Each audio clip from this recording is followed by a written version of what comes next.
우리 동네 카페부터 저기 멀리 최첨단 부품을 만드는 공장까지 우리 경제에 없어서는 안 될 뭐랄까 실핏줄 같은 존재들이 있잖아요. 바로 중소기업들입니다.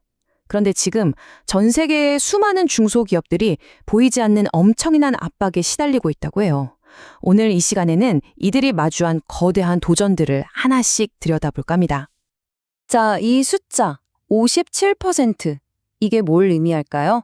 바로 미국의 소상공인들이 인플레이션을 가장 큰 골칫거리로 꼽은 비율입니다.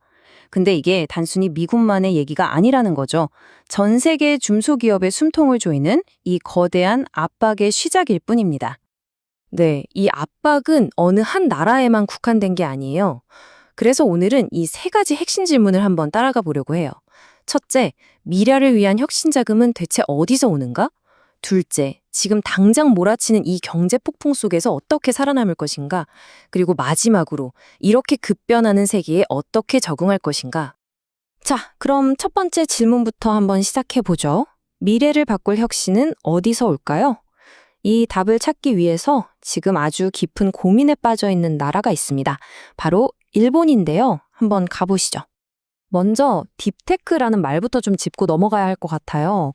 이건 뭐 그냥 스마트폰 앱 하나 뚝딱 만드는 거랑은 차원이 다른 얘기예요. 인공지능, 우주항공, 신약 개발처럼 수십 년의 연구와 정말 막대한 돈이 필요하지만 일단 성공하면 세상을 통째로 바꿀 수 있는 그런 엄청난 기술들을 말하는 거죠.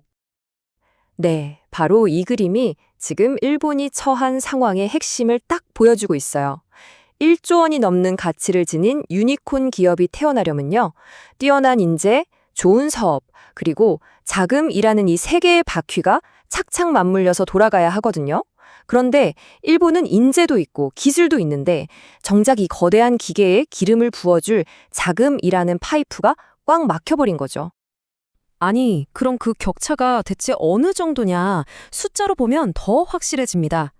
미국에 비하면 일본의 벤처 캐피탈 투자액은 520분의 1 수준밖에 안 됩니다.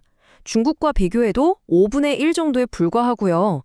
한마디로 미래 기술을 키워낼 돈이 완전히 메말라가고 있다는 뜻입니다.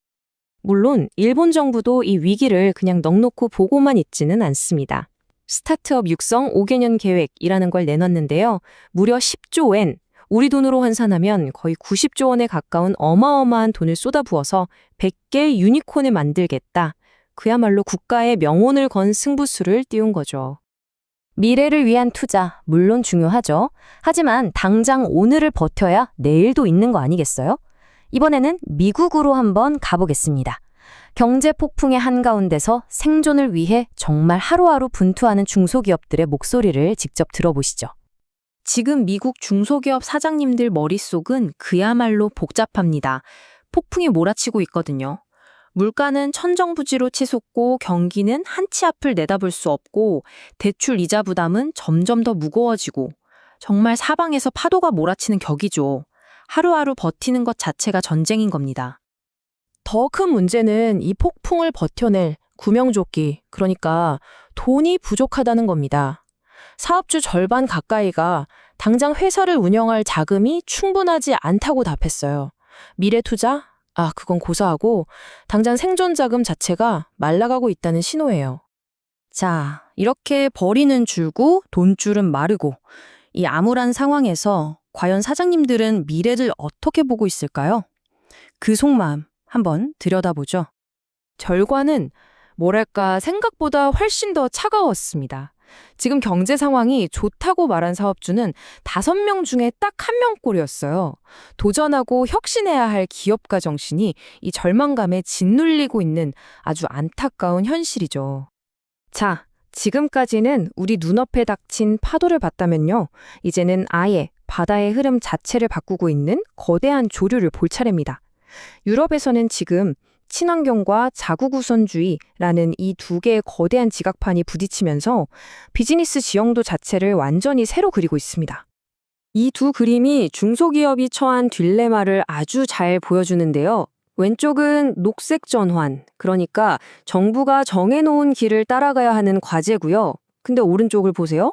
갑자기 관세 장벽이 쑥 높아지는 것처럼 예측할 수 없는 장애물들이 여기저기서 튀어나오고 있는 거죠.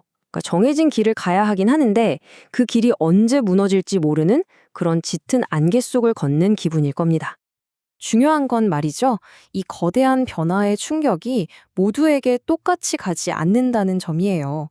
상대적으로 소득이 낮은 지역일수록 이 녹색 전환이라는 큰 파도를 견디기가 훨씬 더 힘듭니다.